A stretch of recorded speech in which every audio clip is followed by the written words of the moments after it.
Mr. Real Talk, your go-to YouTube channel for brotherhood, sisterhood, and an attempt at righteousness. Welcome back to all the family, all the returning subscribers. You guys are not subscribers. You're my family, okay? Welcome back to all of you. If you're new here, nice to meet you, okay? I'm Mr. Real Talk. This video today that you just clicked on, it's a story time video where I'm just going to tell you about the time that the title tells you about, right? I don't know exactly what I'm going to title this video, but this video is about the time that I saved one of my homeboys' life, okay? Story time. Hit the like button on your way in the dizzo, okay? And subscribe to the channel just in case you're not. You know, I always like to think of myself as a peacemaker, so to speak. Even when I was black, even when I used to be black, for some reason, the Most High has always had it in my spirit, had it in my heart, y'all, to want peace, to want to be able to bring about peace, right? So I'm going to tell you about the time I saved my homeboy's life. Now, this is a crazy, funny story, right? It's funny now. It wasn't funny the day that it happened. Mind you, this was years ago. This is when I was black. In my neighborhood, right? I'm from the DMV. For those of you who don't know, maybe you can tell by this W right here. W for Washington, D.C.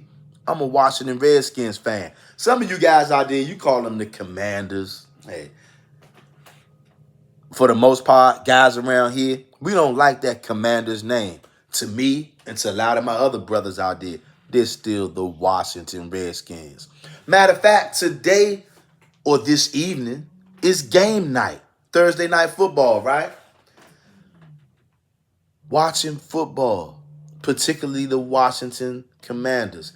That is one of the ways that your brother is actually able to relieve some stress.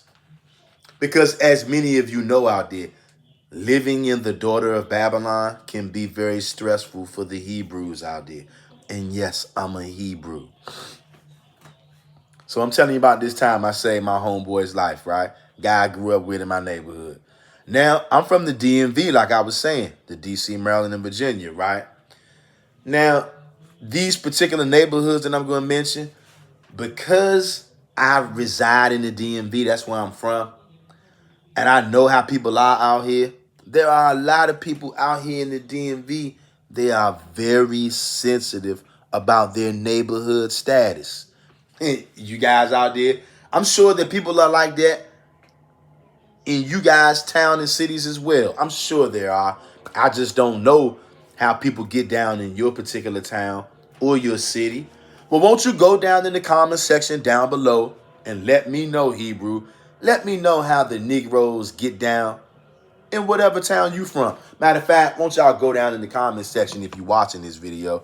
Let me know what town you from. Let me know how Negroes move out there, how they operate. Around here in the DMV, people are very sensitive about their neighborhood affiliation. It can be all kind of problems that get started because of simply, oh, well, where's he from? Where does he live at? Oh, he lives on such and such street. He lives on such and such block. He lives in this neighborhood. He lives in that neighborhood. So for those kind of purposes, I'm going to leave the particular names of these neighborhoods out. Just know that it's a neighborhood near you in the DMV, right? In the hood. So there's one particular night, right? In this one neighborhood that I lived in the DMV. My buddy, right? My friend, my man, my homeboy in the neighborhood. And look, I'm not going to confirm who I'm talking about or not. Somebody out there may see this video. Only the Most High knows who will watch this video. I don't know. Sometimes people find my videos. I had no idea that they found my videos. That's how it goes out here in these YouTube streets. But anyway, if you know who I'm talking about, you know. And if you don't know, I'm definitely not going to tell you the exact names of these people, right? But I had a homeboy in the hood. My homeboy's mother, she would always be throwing house parties, right? I mean, all the time. It wasn't nothing for my homeboy's mother to throw a house party, right? So, this my homeboy. This is his mother. So whenever his mother throws a house party, he tell all the homies, he tell the fellas, right? And this guy was my homeboy. We had a couple of other close homeboys. And then we had the fellas in the hood, right? So this is all inner neighborhood stuff. His mother used to always have these house parties, right? Now let me give you a little bit of backdrop on this. My homeboy, he comes from a very thuggish background. That's all I'm gonna say. Comes from a very thuggish background, a real hood background, right? His mother, my homeboy's mother, was a straight up thug. Okay, straight up thug. Uh, dare I say, even a bit of a gangster. Okay, and she used to always throw these house parties, right? And since her son was my homeboy, we would always be hanging over there anyway. So whenever my homeboy's mother would throw these house parties, all the homies would come through, right? So this is one of them nights, right? Check this out, y'all. This one of them nights, it was a Saturday night because my homeboy's mother used to always throw these parties. She never did it on Friday night. It was always on a Saturday night. It's a Saturday night, right? House party in the hood. I told you, my homeboy's family, he comes from a very thuggish family. Even his mother was a thug. So Saturday night, the house party's on, right? And these house parties would go, just like any other house party, to the wee hours of the morning. Oftentimes, we would leave those house parties in the hood. We would leave my homeboy's mother's house maybe 3, 4 in the morning, right? So wall-to-wall Negroes in this house party, mind you. If any of you guys out there know, you know how it gets in the hood. Okay, I don't even deal with stuff like house parties and stuff no more because too many niggas are getting their brains blown out. And plus, I'm not the same kind of guy today that I was back then when I was going to house parties. I would not even want to be around that kind of atmosphere. I'm not that guy no more that I was back then, right? I'm a different guy today. All praises to the Most High God. But you guys know how it is in the hood, on the turf, at a house party. Okay?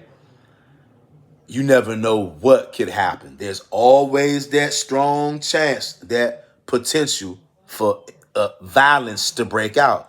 Whether that's soft-core violence, mid-level violence, or high-level violence. You know that threat of violence in the hood, especially at a house party, is always waiting to reach out and touch somebody. So mind you now, remember the backdrop I told you, we in the hood. We at my man's mom's house. My man's family, most of those guys in his family were thugs and gangsters, right? Not all of them, but a ton of them was straight up thugs, straight up gangster. And remember I told you, since this was my homeboy, it was like a couple of us, we was real tight, right? In the neighborhood with my homeboy. So we would always be over his house anyway. We would be over my homeboy's house more than some of his own family. That's how hard we was running back in them days. So when his family would come over, even when they wouldn't have a house party, sometimes they would see the homies from the neighborhood in there, and they would be like, "Oh, okay, y'all my cousins, homeboys." I'm like, yeah. So we got to know some of his family, right? These niggas were straight up thugs for the most part. So imagine that. I'm telling you all these things, right? Not to glorify any of this stuff, because there's nothing glory. There's no glorification in being a thug, a gangster, a killer, a criminal, whatever that garbage is that so many of our people idolized growing up in these urban environments. It was all nonsense, you guys. Those were tricks and distortions, plants given to us by our enemies to lead us off the cliff, and it did. That's why growing up in the black community, we think that being a thug or a criminal is somehow some kind of honorable thing. That's the deception that many of our people were under, and they're still under. I pray to the Most High God that He snaps you out of that and that He brings you out of that corrupt lifestyle before He ends up snatching your soul. Okay? But anyway, like I said, I'm not telling you all this so-called thuggish stuff and gangsterist stuff to glorify it. I'm painting a picture for you guys to let you know how serious this situation is that another one of my homeboys found himself in. Remember, this video is story time. The time I saved my homeboy's life at a house party. So we in my neighborhood, right? We at my homeboy's house, his mother's house. They throwing a house party. You guys, it's wall-to-wall niggas in this house party, okay? I'm telling you, wall-to-wall niggas. I'm talking about hardcore guys. Not, this is not the kind of house party that Gilligan and the skipper would want to attend, okay? Ricky, Ricardo, and Lucy, they wouldn't want to come to this kind of house party. Leave It to Beaver, Greg Brady, Bobby, Peter, Jan, and Marsha, they would not want to come to this kind of house party. It was so wall-to-wall niggas in here, okay? A lot of these guys were so-called, even self-proclaimed savages, dare I say. I'm sure somebody would have looked at me and said, he's one of them. He's a savage. Although I've never viewed myself as a savage. I don't believe, even when I was black, I don't believe that I've ever been a savage. Have I done things that I shouldn't have done? Of course I have. Like many of us out there have done. But I've always had, this is just what I'm saying, and I'm not capping, I'm not making this up. Anybody who knows me in the physical realm out there, they know this. I've always had generally a kind heart and a kind spirit. That's why I had to go through so much BS, okay, to get me to where I am today. But what, like I said, I'm telling you guys this to paint the backdrop for you. Saturday night in the middle of the hood, house party, wall-to-wall niggas in this house party. There's so many niggas in this joint. You sometimes, like, you might barely have room to stretch out your elbows. But it was all good because this is my man's mother's house. This is my homie's house. We know a lot of his family. We don't know all of them, but this is our neighborhood. This is my homeboy's mother. This is like our joint for real. So it's all good. So many wall-to-wall niggas in there. Some of us are even spilling outside, like out back on the patio, on the walkway right outside, like into the community. There's so many niggas at this house party. This is like the spot. So here it goes, right? We notice it's some nigga over here on this back patio, right? And this nigga, he looking jai. He ain't no little nigga. He got a jai like got a little size to him, got a little muscle to him. Look like a straight up thug. We don't know who this dude is. So the word on the street is, as soon as I get up there, niggas pull up on me and say, hey, bruh, hey, yo, it's some nigga over here. He been harassing the girls up here at the house party, right? And niggas like, huh? And he like, yeah. He was harassing your sister too. I'm like, what? I'm like, hold up. He did what? Like, yeah. This nigga up here, he all drunk, talking crazy, talking reckless, disrespecting the females. Like, some of the females up there was like, you know, we getting tired of this nigga. So, you know, to the guys in the neighborhood, we like, well, who is this nigga? And this is not about to be going on because whoever this guy is, he clearly must not be from around the community, okay? For one, because he's up here messing with the girls and harassing the girls. Number two, he clearly don't know what's going on. He don't know he in the wrong spot to be doing this because, like I said, we at a house party. Don't nobody up here know this nigga. And he talking crazy, harassing the females, getting on their nerves. See, that's the beginning of trouble right there. He's irritating the females, right? Multiple females are starting to complain about this dude who nobody knows. So the complaints start to go on, right? So, of course, now we got to do the investigation. Come to find out, this story takes a crazy twist. Come to find out, you know, I'm big brother. I ain't gonna let no nigga do nothing to my sister. So I got to investigate this nigga. Pulls up over there, comes to find out this strange nigga at this house party who don't nobody know is actually one of my other homeboys from my other neighborhoods I grew up in for years. Okay? I'm not gonna tell you the name of the neighborhood.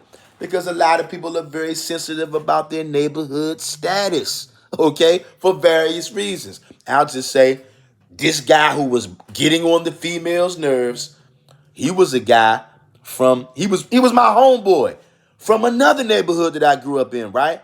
I hadn't seen this Negro in about 5 to 7 years. He just got out of the penitentiary from doing 5 years for, I want to say, armed robbery or something crazy.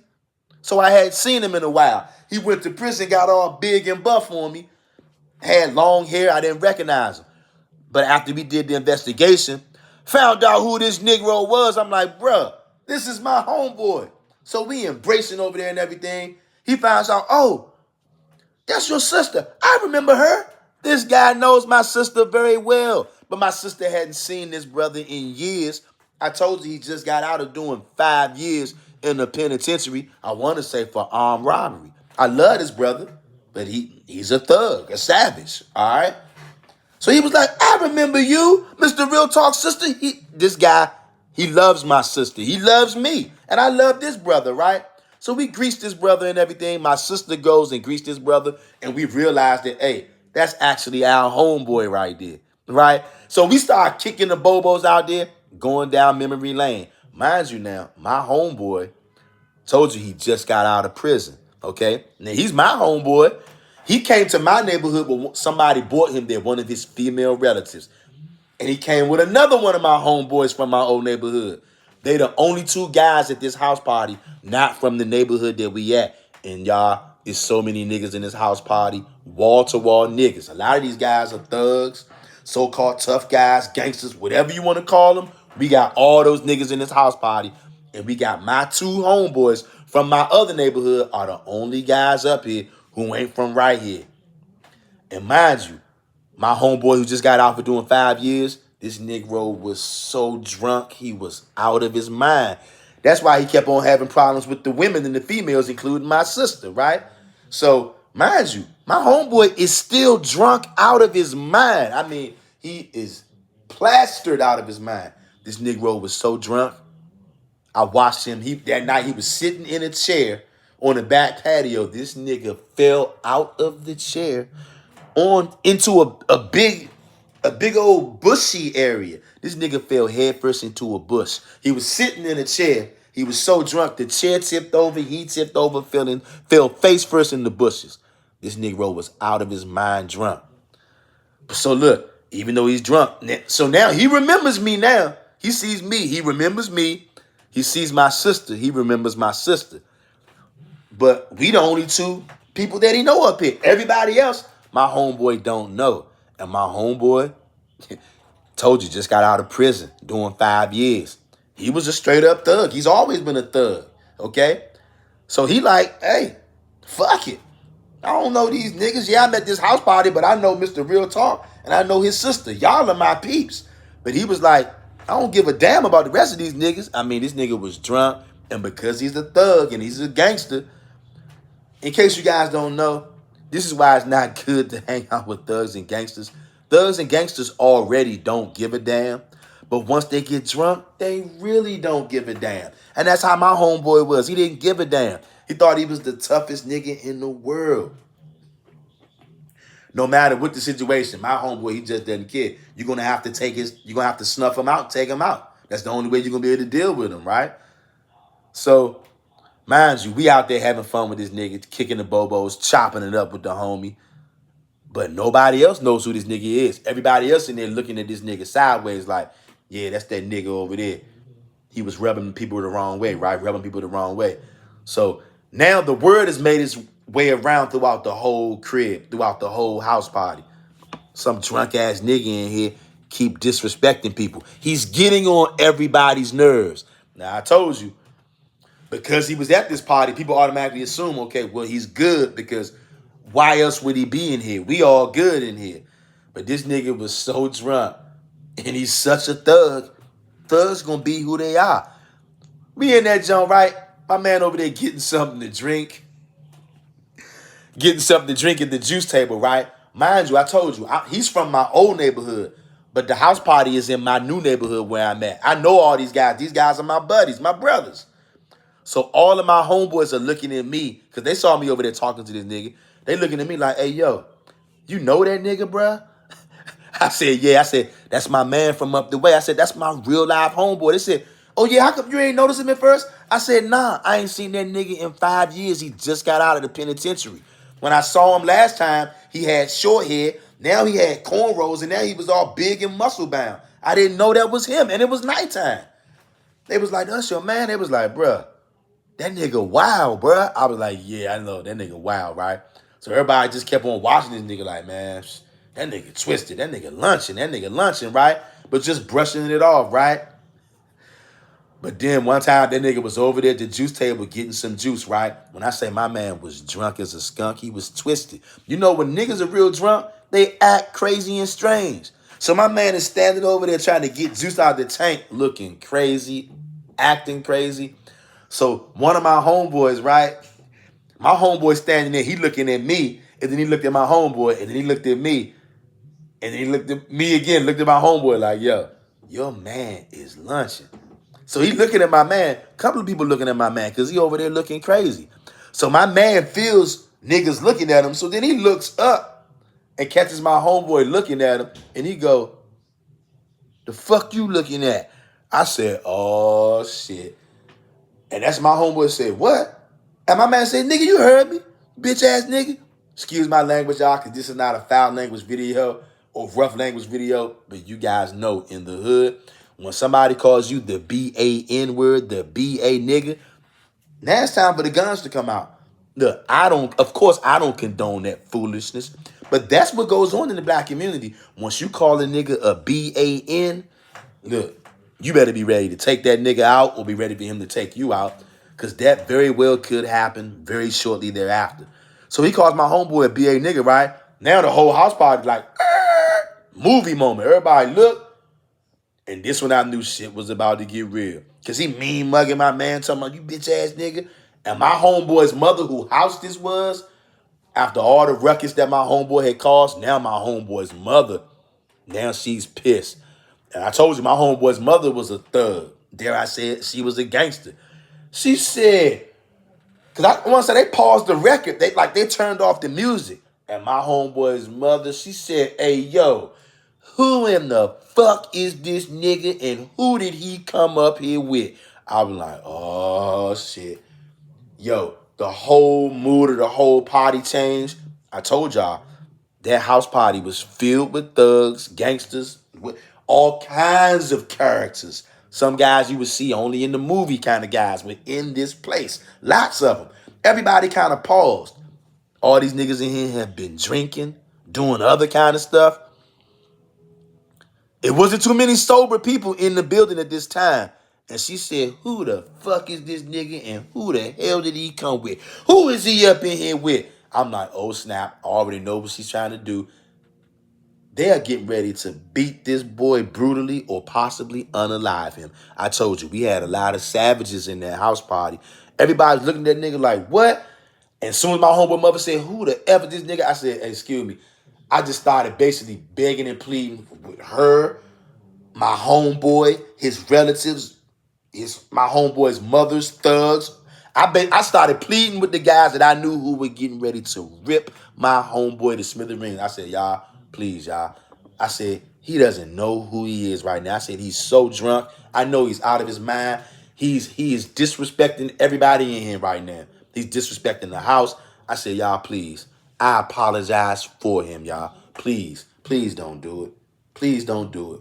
Please don't do it. You guys, I saw everybody in the house was sizing my homeboy up. I'm telling you, if he would have lost his life that night, I would not have been shocked. I told you, it was wall-to-wall niggas in this house party, and there was a lot of savages in there.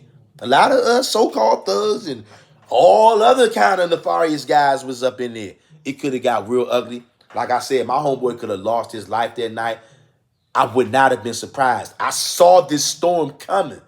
Everybody was in there, had been drinking, was drunk, and I know the homies would have went too far. And look, I'm saying they would have went too far, but in their minds, they would have been justified. If they would have took him out, they would have said that nigga shouldn't have came around here disrespecting the house, disrespecting the neighborhood, disrespecting this house party. They was ready to take this guy out, y'all. And I really had to go to some of my homeboys. I was like, y'all, please, y'all. I'm sorry. I apologize for this nigga. Even though this nigga is looking at you guys right now like, you bitch ass nigga, fuck y'all. I'm like, yo, please don't do it. Please don't do it. I apologize for him. I was asking my homeboys to please accept my humblest apologies on the behalf of this other nigga who was also my homeboy. I said, I know y'all want to get him. I know y'all want to unalive him. I said, yo, please, y'all, please don't do it. I said, y'all my homies, right? Y'all my men, right? And they was like, because I know these my men, they was like, man, your man, Joe, like, they was ready to do away with this brother. I had to apologize multiple times to my homies and say, y'all, please, I'm apologizing for him, y'all. He doesn't know what he's doing. I know he's very disrespectful. I know you're ready to get busy. The whole house wants to unalive him. My homeboy's mother, yo, when she paused the party, like, yo, who the fuck is this nigga? Who is he with? She's basically trying to say, hey, is it okay if we kill him? I was like, hey, yo, please, please don't do it, y'all. Please, please. And they was like, yo, you know how many times the rest of that night niggas kept telling me, hey, bruh, you lucky, bruh. You lucky that's your man. Hey, your man lucky he your man. Hey, bro, your man lucky. Your man, you lucky. You lucky that's your man. I was like, I know. I'm sorry, y'all. I'm sorry, y'all. I'm sorry for him. Please, please don't do it. It was like trying to talk somebody off of a cliff from committing suicide. These niggas was getting ready to crash out, and they was going to take my man out. My man had his aunt with him and everything, but his aunt was not going to be able to save him. And look, you know what's so crazy? Couple of weeks after that, I end up going to visit my old neighborhood where my crazy homeboy was from, right? Because, you know, you from the hood, I don't know. We always like to go back to the hood and visit the homies, right? So I went back to the old neighborhood to visit the homies. And one of my homies from out there, in fact, the guy who was acting all crazy, he wasn't there. But his cousin was there. His cousin, my homeboy, right? I love him to death, but he's also a very wild and crazy kind of guy, right? We out there in the neighborhood talking, and my homeboy go, hey, yo, real talk. I heard about that shit that happened around your way at your new neighborhood at that house party with my crazy ass cousin. I said, yeah. He said, yeah. I heard you said you had to save his life up in there. I said, yeah, I saved his life. But of course, I ain't think nothing of it because that's my homeboy. I got love for my homies. And I got love for y'all too. You've been watching this video. Hit that like button, Hebrew. But my homeboy's cousin, he said, boy, that nigga gonna be the death of me. He said, that's why whenever there's some kind of activity or function going on, and I know that nigga gonna be there, I don't go. Because he said, I know I gotta stay home and stay by the phone and wait for that crazy ass nigga to call me, then I'm gonna have to come up there. You know what I'm saying? And I'm so glad. I'm so glad. Not because I'm some kind of tough guy, but because I knew all parties involved. I was able to stop the homies from my neighborhood from unaliving one of my homies from my old neighborhood. And it would have set off such a chain of vicious events because although my homeboy was in the wrong, he was dead wrong to be coming to the house party acting like that. But that's what thugs do.